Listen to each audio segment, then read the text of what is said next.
Bismillahirrahmanirrahim. Assalamualaikum warahmatullahi wabarakatuh. Alhamdulillahirabbil alamin. Pada kesempatan ini kita akan membahas materi atletik yang kita khususkan ke dalam cabang tolak peluru.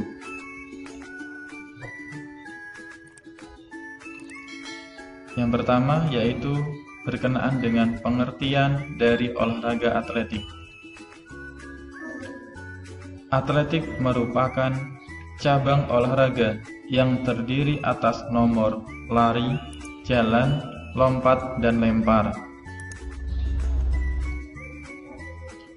Atletik sering disebut sebagai induk dari semua cabang olahraga, dikarenakan gerakan tubuh pada olahraga atletik yang meliputi gerakan lari, jalan, lompat, dan juga lempar merupakan dasar dari gerakan bagi semua cabang olahraga.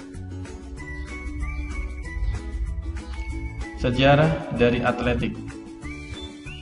Atletik merupakan suatu kegiatan atau event perlombaan lari pada Olimpiade pertama yang diadakan oleh bangsa Yunani di tahun 776 atau abad ke-6 sebelum Masehi.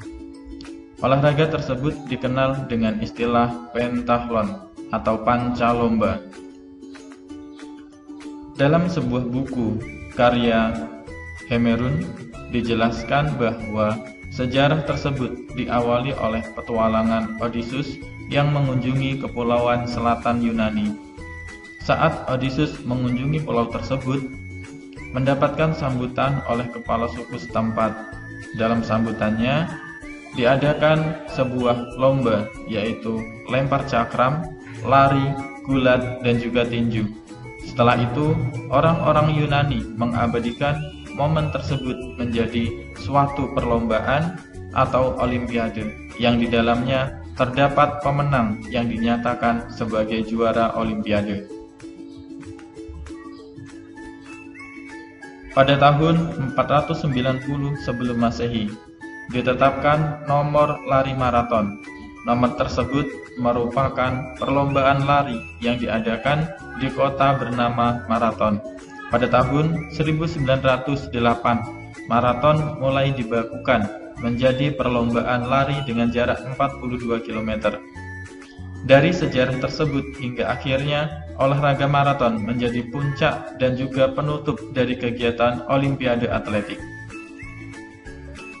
Pada tanggal 17 Juli 1912, Organisasi Atletik Internasional baru dibentuk saat Olimpiade yang kelima di Swedia. Organisasi tersebut dikenal dengan nama IAAF, yaitu International Association of Athletic Federation. Dan hingga sekarang, atletik mengalami berbagai perkembangan yang sangat pesat hingga mulai masuk ke negara Indonesia. Organisasi atletik yang pertama kali diadakan di Indonesia pada zaman Belanda adalah Netherlands Indisch Athletic Unie yang disingkat menjadi NIAU. Dalam bahasa Indonesia bermakna Perserikatan Atletik Hindia Belanda yang didirikan pada tahun 1917. Perkembangan atletik ditandai dengan berdirinya organisasi atletik secara resmi yaitu pada tanggal 3 September 1950 yang diberi nama PASI, yaitu Persatuan Atletik Seluruh Indonesia di Semarang. Atletik memiliki cabang olahraga di antaranya yaitu lompat jauh, jalan cepat, lari jarak jauh, lari estafet, lari jarak pendek, tolak peluru, lempar lembing, lempar cakram, lompat tinggi, dan lompat galah.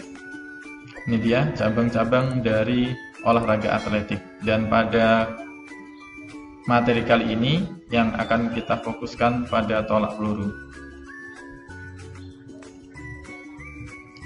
tolak peluru. Poin pertama yaitu pengertian dari olahraga tolak peluru.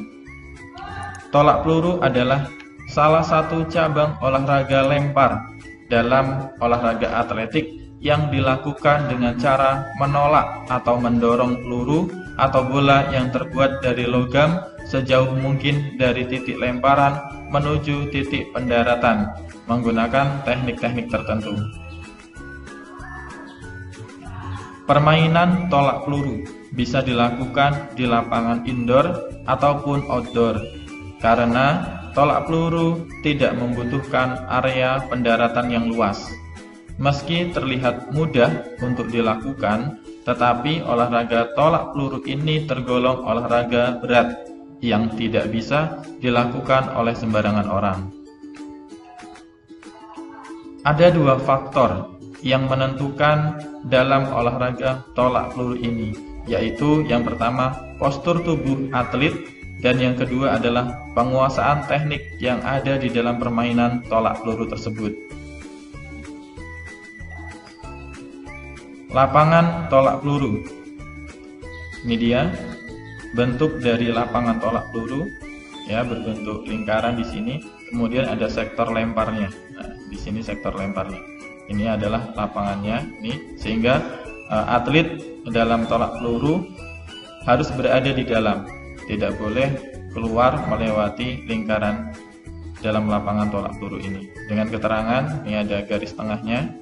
Kemudian ada panjang balok lempar, tebal dan tingginya. Kemudian ada sektor lemparnya yaitu 45 derajat. Kemudian lebar garisnya 5 cm.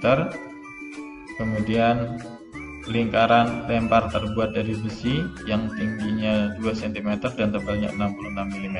Oke, ini dia kurang lebih gambaran dari lapangan tolak peluru. Yang berikutnya adalah peralatan dalam tolak peluru.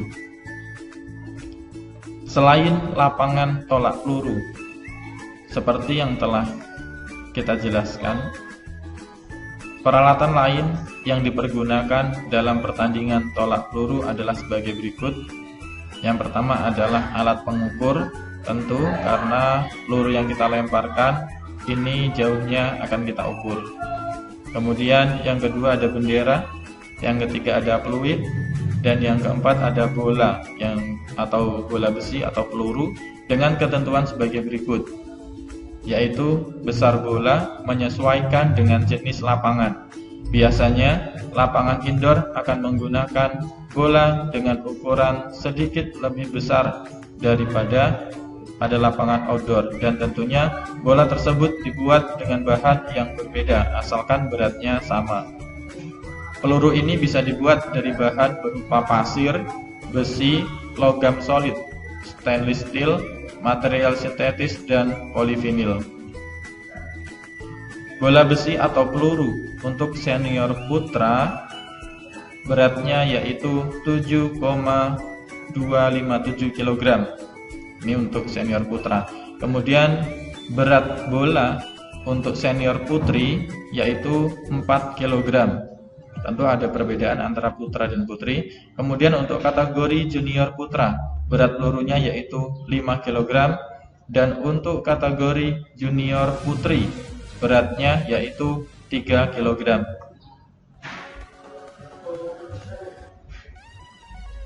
Teknik dasar dalam olahraga tolak peluru. Yang pertama yaitu teknik memegang peluru. Cara memegang peluru pada olahraga tolak peluru tidak boleh sembarangan, melainkan ada beberapa teknik khusus yang perlu dipelajari. Memegang peluru dilakukan oleh jari-jari tangan di telapak tangan bagian dalam. Posisikan ibu jari dan jari kelingking sebagai pemegang atau penahan peluru di bagian samping. Fungsi dari ibu jari dan jari kelingking adalah menjadi penopang atau tumpuan ketika memegang peluru. Nah, ini dia, nampak cara memegang peluru. Oke, diletakkan ya, ini di antara jari-jari, kemudian yang menjadi tumpuan adalah jari kelingking dan ibu jari, sehingga dalam memegang peluru ini ya bisa kuat atau tidak mudah lepas, gitu ya. Boleh saja dalam memegang peluru ini jari-jarinya agak merenggang atau jari-jarinya merapat. Yang jelas dua jari yaitu jari kelingking dan ibu jari sebagai tumpuannya. Teknik yang kedua yaitu meletakkan peluru. Dalam teknik olahraga tolak peluru, selain cara menggenggam yang benar, terdapat pula teknik khusus untuk meletakkan peluru secara tepat, yaitu tempatkan peluru di antara batas leher dengan pundak atau di posisi bagian bawah telinga. Nah, seperti ini nampak pada gambar, sehingga peluru ya yang tadi sudah dipegang gitu ya, kemudian diletakkan di antara batas leher dan pundak atau diposisikan di bagian bawah telinga seperti ini. Yang ketiga yaitu teknik awalan. Tahap awalan merupakan salah satu tahapan yang krusial dalam sebuah persiapan dalam olahraga tolak peluru. Oleh karena itu, teknik yang tepat akan diperlukan untuk menghasilkan rangkaian gerakan yang benar secara kontinu atau berkelanjutan. Teknik yang keempat yaitu teknik menolak peluru. Setelah melakukan awalan, teknik selanjutnya dalam olahraga tolak peluru adalah teknik menolakkan peluru, yaitu dengan menolakkan atau mendorong peluru sekuat tenaga ke arah depan atas atau ke arah tolakan. Sehingga dalam melakukan tolakan atau dorongan, ini bola diarahkan ke depan dan atas. Jadi tidak semata-mata ke depan, tapi juga diarahkan ke atas. Agar apa? Agar kiranya dapat maksimal peluru yang ditolakkan atau didorong tadi. Gaya dalam tolak peluru. Ada dua gaya yang dapat digunakan dalam olahraga tolak peluru. Yang pertama yaitu tolak peluru gaya belakang atau dikenal dengan istilah O'Brien. Tolak peluru gaya belakang dilakukan sesuai dengan namanya, yakni membelakangi sasaran atau arah lemparan terlebih dahulu. Berikut adalah cara melakukan tolak peluru dengan gaya membelakangi atau O'Brien. Yang pertama, pegang peluru dengan kuat dan letakkan pada pangkal leher dengan tangan kanan atau juga bisa menggunakan tangan kiri. Terserah tangan yang digunakan, yang pasti adalah tangan yang terkuat, gitu ya. Posisikan badan membelakangi arah tolakan. Ini yang menjadi ciri identik dari gaya O'Brien, yaitu bahwa posisi badan akan membelakangi arah tolakan atau arah lemparan. Tegakkan kaki kanan sebagai tumpuan dan luruskan kaki belakang ke arah belakang. Pindahkan tumpuan berat badan pada kaki kanan yang berada di bagian depan. Fokus ke bawah sekitar 5-10 meter dari arah berdiri dan tenangkan badan sebelum melakukan gerakan yang selanjutnya. Kemudian yang berikutnya, arahkan badan agak miring ke depan dan angkat kaki kiri agar ke atas dengan rileks. Turunkan tangan kiri secara perlahan hingga lurus dan lemas. Tekuk kedua lutut hingga posisi lutut hampir sejajar dengan dada. Lalu dengan kecepatan atau dengan cepat luruskan kaki kiri dan ayunkan kaki ke belakang dengan tolakan kaki kanan. Gerakan ini harus cepat dan badan tetap dalam posisi rendah ketika meluncurkan ke belakang. Posisikan kaki kanan di sekitar pusat lingkaran, susul dengan kaki kiri yang diletakkan di sebelah kiri dekat garis tengah hingga bersentuhan dengan balok penahan. Segera tolak peluru dengan sekuat mungkin atau dengan kekuatan penuh. Gaya yang kedua yaitu gaya menyamping atau yang dikenal dengan istilah ortodoks. Gaya selanjutnya dalam tolak peluru adalah tolak peluru gaya menyamping atau ortodoks. Berikut adalah cara melakukan tolak peluru gaya menyamping. Yang pertama, pegang peluru dengan kuat menggunakan tangan kanan dan letakkan pada pangkal leher. Oke, ini juga sama seperti gaya yang sebelumnya, boleh tangan kanan, boleh tangan kiri. Gunakan tangan yang terkuat. Berdiri dengan badan agak miring dengan arah tolakan berada di sebelah kiri, gitu ya, atau menyamping ya. Ini yang menjadi gaya identik, ciri identiknya yaitu bahwa gaya ortodoks ini yaitu gaya menyampingi arah dari sektor lemparan atau sektor tolakan. Kalau dalam O'Brien membelakangi ya, kalau dalam ortodoks menyamping. Tekuk kaki kanan dengan kaki kiri lurus terjulur lemas di depan. Angkat tangan kiri setinggi bahu dan pindahkan tumpuan berat badan pada kaki kanan. Angkat kaki kiri lalu putar badan ke arah tolakan dengan membawa kaki kanan menghadap ke arah depan. Julurkan kaki kiri terus ke arah sisi kiri, lalu bersiap untuk melakukan lemparan. Lemparkan peluru sejauh mungkin dengan menolak peluru sekuat-kuatnya atau dengan tenaga maksimal. Yang berikutnya yaitu peraturan dalam olahraga tolak peluru. Yang pertama, bahwa atlet boleh memasuki lingkaran tolakan dari arah mana saja. Biasanya para atlet memilih untuk masuk ke dalam lingkaran atau lapangan tolak peluru dari sisi belakang dan samping. Atlet tolak peluru hanya memiliki waktu berkisar 60 detik untuk menyelesaikan pertandingan setelah namanya dipanggil. Atlet tidak diperkenankan menggunakan sarung tangan, namun masih boleh menggunakan pelindung ruas jari atau tapping selama pertandingan. Atlet harus menahan peluru dengan menggunakan lehernya selama ia melakukan gerakan untuk tolakan. Peluru harus dilontarkan hanya dengan menggunakan satu tangan, itu ya, artinya peluru didorong ya atau ditolak menggunakan satu tangan saja dengan posisi lebih tinggi dari bahu.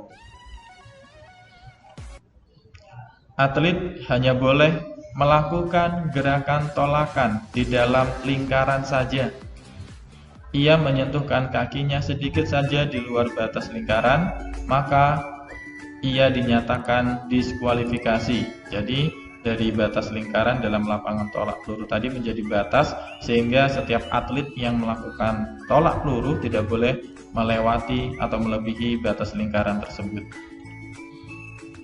Peluru harus mendarat pada sektor area pendaratan yang disediakan. Jadi peluru yang ditolak atau didorong tadi harus berada pada sektor lemparan atau sektor area pendaratan, tidak boleh ya arahnya di luar sektor dari area pendaratan tersebut. Yang berikutnya, atlet harus meninggalkan lingkaran setelah melakukan lemparan hanya dengan melewati sisi lingkaran bagian belakang. Jadi begitu atlet selesai melakukan tolak peluru ya dalam meninggalkan lapangan harus melewati sisi belakang, tidak boleh melewati sisi samping atau bahkan sisi depan. Yang berikutnya, atlet hanya boleh meninggalkan lingkaran setelah peluru mendarat.